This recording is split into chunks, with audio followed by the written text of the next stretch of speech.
शेतकऱ्यांच्या हितासाठी आपले सर्वस्व पणाला लावणारे शेतकरी नेते संतोष रोहम यांना दृष्टी नसली तरी त्यांच्याकडे असलेल्या दृष्टिकोनाला समाजाने पाठिंबा दिलाय। मंत्री राधाकृष्ण विखे यांच्या मदतीने जगण्याची उमेद मिळालेला एक सच्चा नेता हा या परिवर्तनाचा शिलेदार असल्याचा गौरव जिल्हा परिषदेच्या माजी अध्यक्ष शालिनीताई विखे यांनी केला। संगमनेर शहरातील मालपानी लॉन्स येथे आमदार अमोल खताळ मित्रमंडळाच्या वतीने शेतकरी नेते संतोष रोहम यांचे जन्मदिनाचे औचित्य साधून आयोजित करण्यात आलेल्या गौरव सोहळ्यात त्या बोलत होत्या।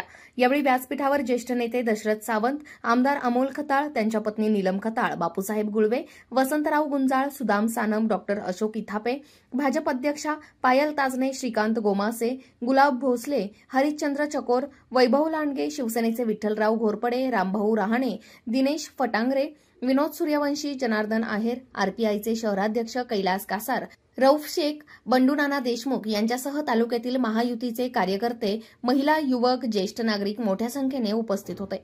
आपल्या सत्काराला उत्तर देताना संतोष रोहम म्हणाले की कोविड संकटात आलेल्या अंधत्वावर मात करण्यासाठी अनेक मित्रांनी आधार दिला।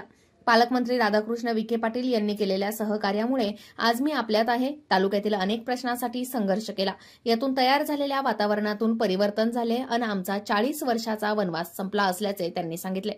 जनता आवाजसाठी प्रतिनिधी संगमनेर।